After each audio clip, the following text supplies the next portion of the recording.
What works for me may not be the exact same thing that works for you, or works for Joe, or works for Sarah, or works for Billy. Everybody is slightly different.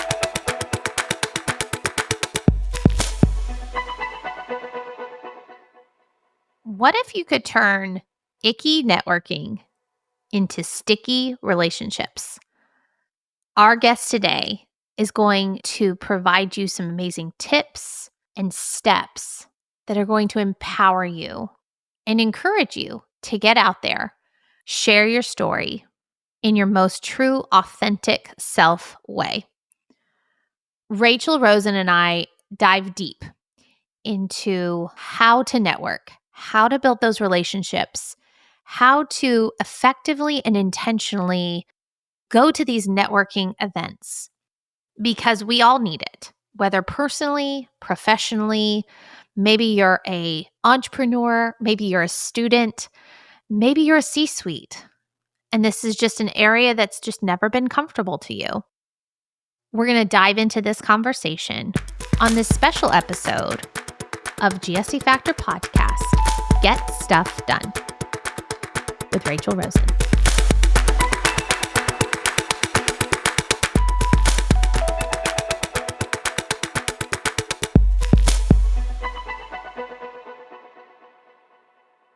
Hi, Rachel Rozen. How are you today? I'm great. How are you? It's a nice to hear. It's great to have you here on our GSD Factor podcast. And I'm really excited for our listeners to get to hear from you, hear your story, hear what you are doing to help them create those connections and network out in the world. But before we dive in, let's go ahead, and I would love for everyone to hear your story. Yeah, absolutely. Thanks, Misha. So I have a business called Connection Catalyst where I work with individuals and help empower them to take the icky out of networking and turn it into sticky relationships. And there's so many professionals out there that just hate the word. You say networking, a pit drops in their stomach. They're like, oh my God, do I have to do this? Where do I have to go? Who do I have to talk to? And I realize that it is actually a skill set and people are told to just go do it, but they don't really know how to go about doing it. And I was in the exact same boat. I had worked so hard throughout my entire career, made it all the way to the C-suite. I was a chief customer officer at a food tech company. And 3 years ago, I decided I made it all the way to the top, but I don't want to be here anymore. And I didn't know what I wanted to do next. So I ended up leaving that job after my entire career, over 20 plus years, had been in hospitality and then in hospitality tech. I didn't think that I wanted to stay there. And I realized my network wasn't very wide or very deep because I really only knew my clients and my colleagues. And because I was heads down working, I didn't really give myself time to meet others.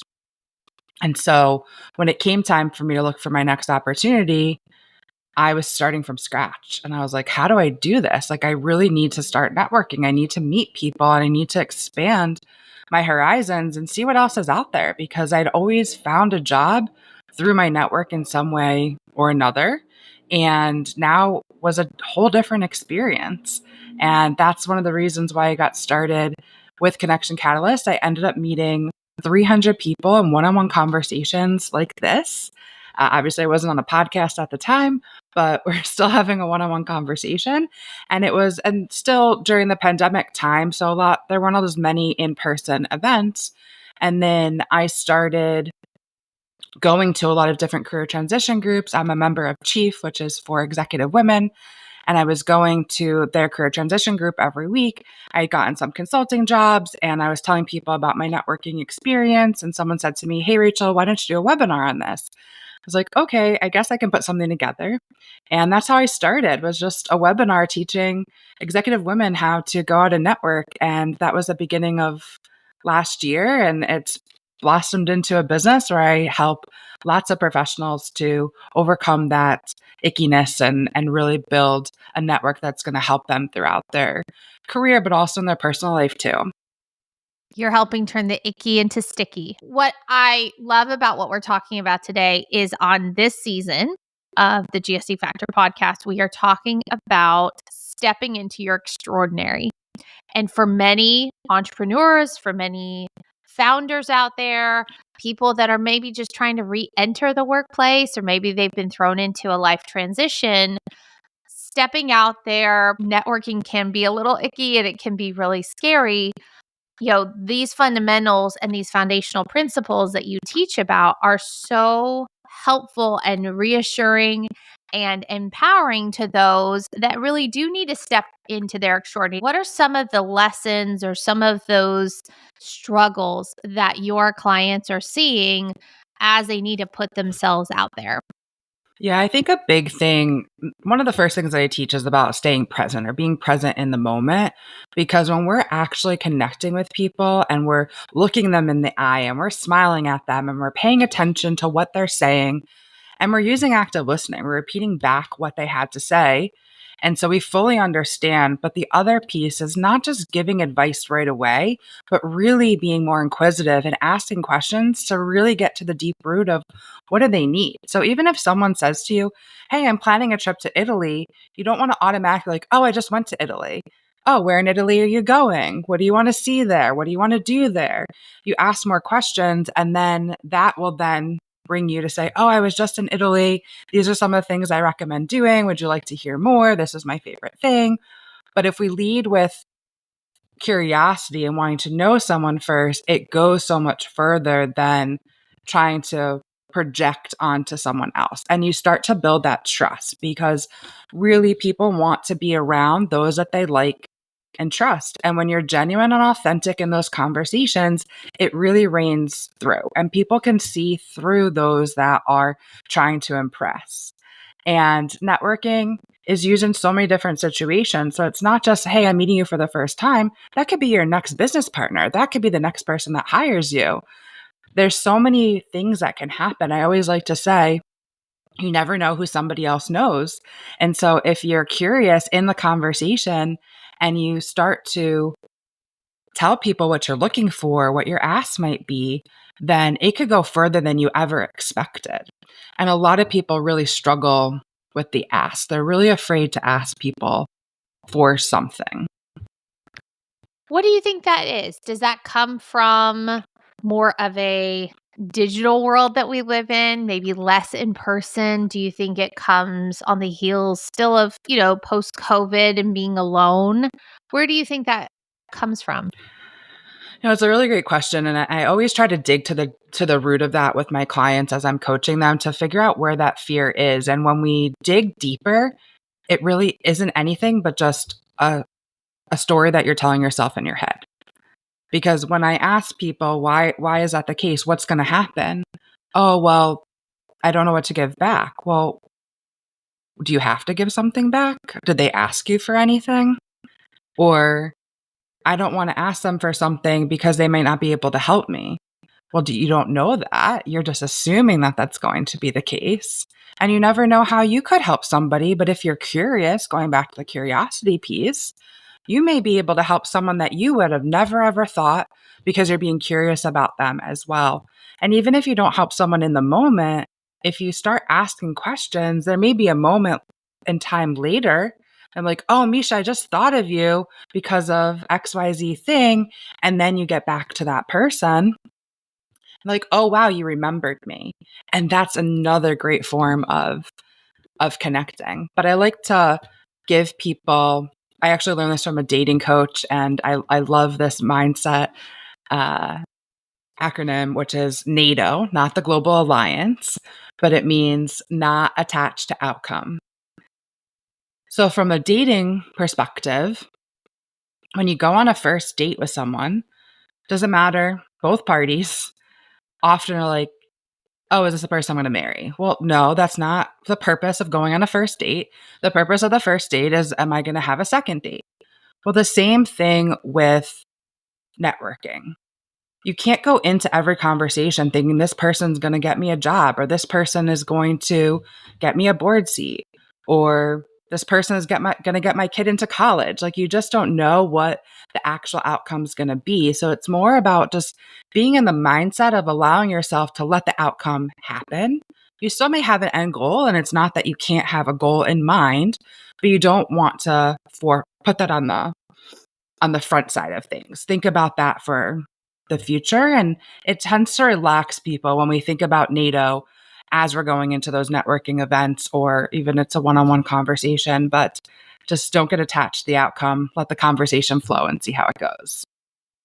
Oh, that's such a good nugget. So, we've been talking about how you've helped entrepreneurs and C suite founders, but let's pivot that conversation to our college students. You are teaching with a number of universities. What are you seeing as our next generation of leaders are coming through? And, are there any tidbits? Because this is a special Get Stuff Done episode that all of our students are going to be listening to. And what nuggets would you give to them as maybe they are resonating and struggling with this icky feeling around networking? Yeah, absolutely. So first of all, I just want to say that college students are that not that much different than C-suite execs. There really is a lot of similarity between the two. The only difference is what they're looking for right now. The thing that college students have that a lot of others don't have once they graduate is the community within the university.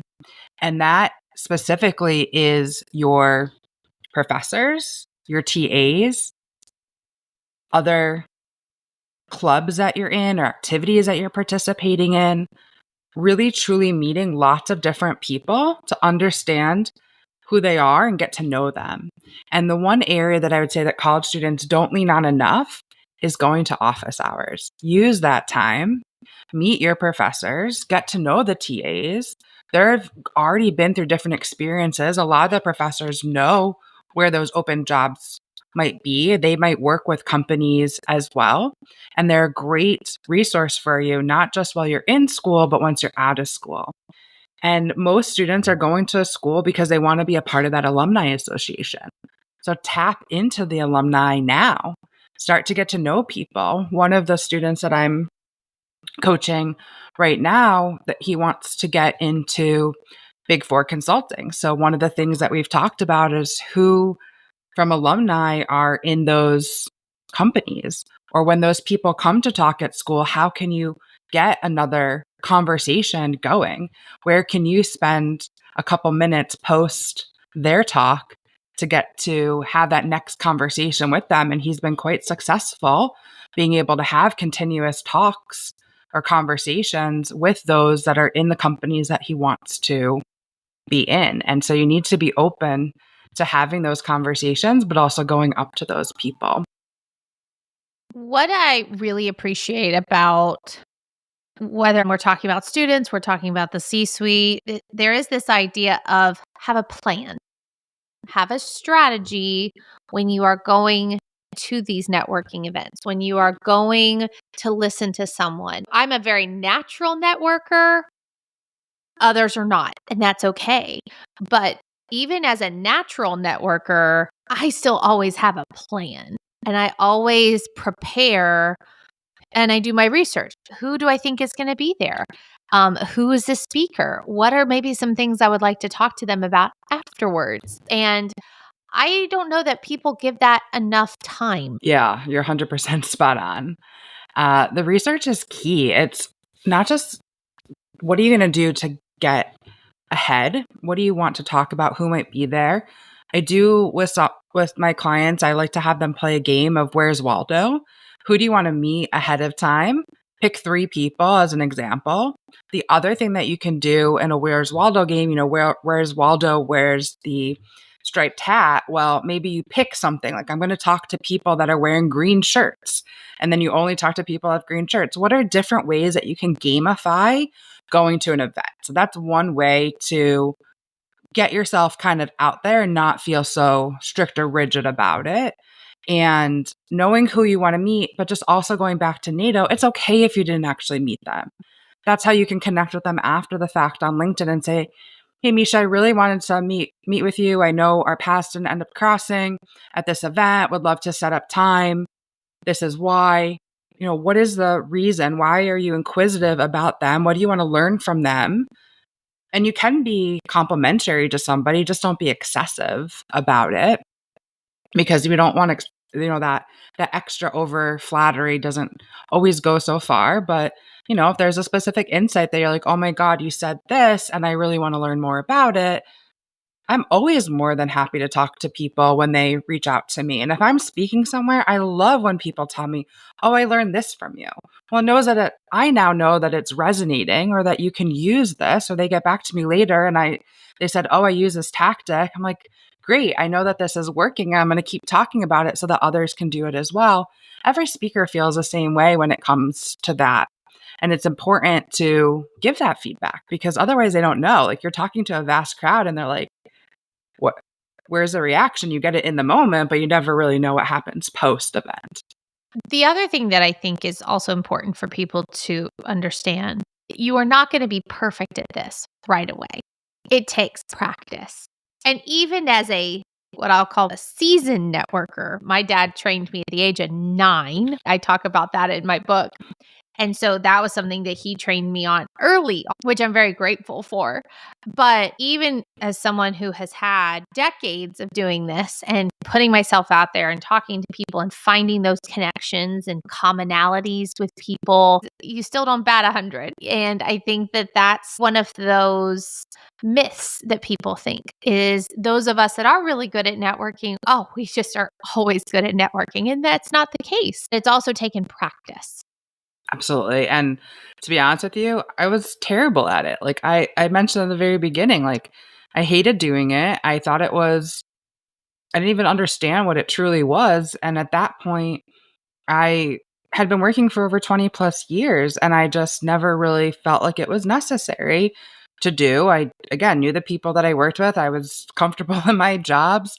But the more that I practice, and I've met way over 300 people now, but I've now built that skill set. And I think it kind of goes back to that this is a skill set, the same way that you learn how to walk, the same way you're going to teach yourself to read or you learn to read. Like it takes time. It's not something that happens automatically. Like nobody opens a book at 4 years old and can read a chapter book. Like you're reading a kid's book that has a couple words on a page and you're slowly progressing until you get to a place where it becomes more and more comfortable. And that's the same thing when it comes to networking. And I still don't like going to large events. I can do it. I don't like doing it. And I've gotten good at it because I've learned what works for me. And I think that's one of the other things to remember is that what works for me may not be the exact same thing that works for you or works for Joe or works for Sarah or works for Billy.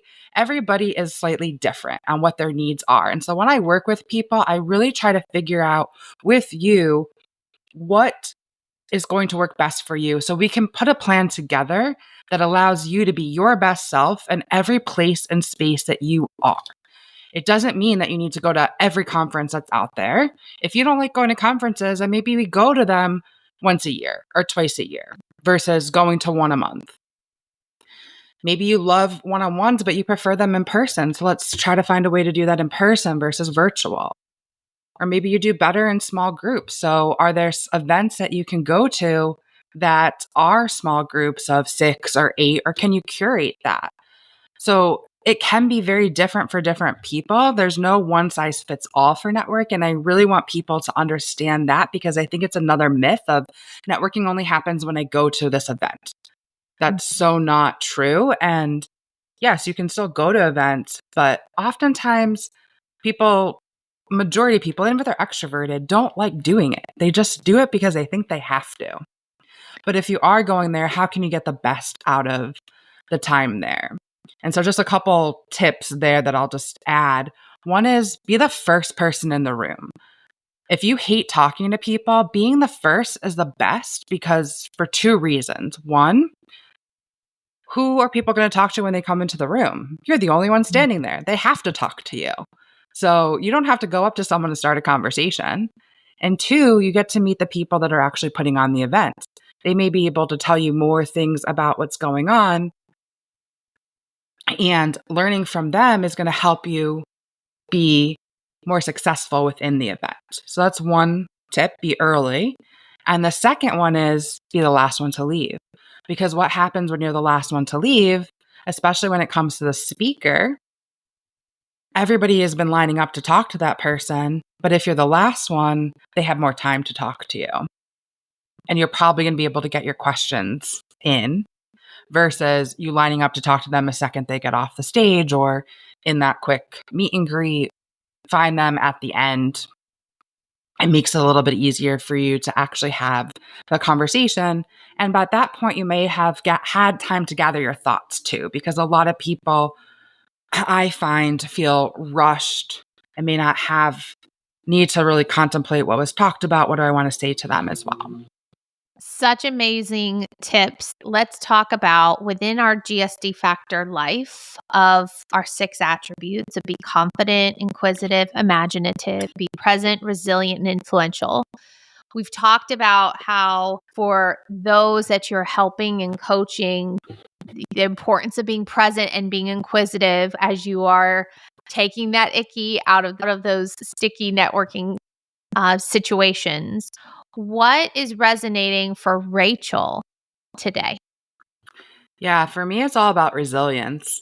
I had being an entrepreneur and going out on my own, you just never know what the next thing is going to bring. And there's definitely moments where I'm like, am I doing this? Am I on the right path? I do feel that I am, and the opportunities are gonna hopefully keep coming in my direction because I truly believe that this is something that everybody can do. And I really want to get that out there. My dream vision is to take the word networking and make it something that's positive.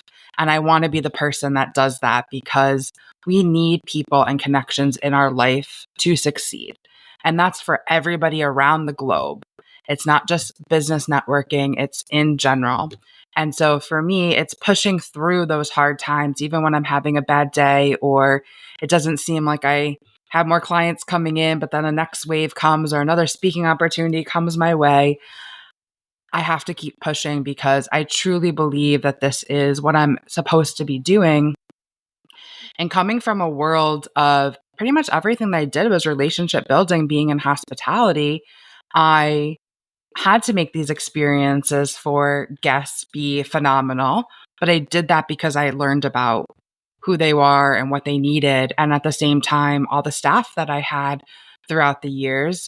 And then going into the tech side of things, it's all very complementary. And all those skills that I learned throughout my career has now brought me to say, how can I look at this from that same perspective? Because it's really about how there's a golden rule, treat others how you want to be treated. But there's a platinum rule is treat others, and I may missay this, but something along the lines of treat others how you think that they would want to be treated. So what do they want, not versus what you want them to want. And if we start to understand people a little bit better, then we're already ahead of the curve. And that's really what makes a difference in people's lives and how they remember you too. We're so excited to follow your journey and see how you continue to step into your own extraordinary. But thank you for helping others step into theirs because I think whether you're a college student, whether you're a founder, whether you're in the C suite, we have to come back to building those relationships and putting ourselves out there in our true, authentic self. I think that that's another really important piece. And I think networking doesn't come naturally. It takes practice and it takes a plan. So, for our listeners, be sure to check out our show notes where you can reach out to Rachel because if you are struggling with this and need some help, she is an amazing resource. Rachel, if you had 30 seconds in an elevator with someone and you wanted to impart some wisdom to them about networking, what would it be? Oh, wow. That's a really great question.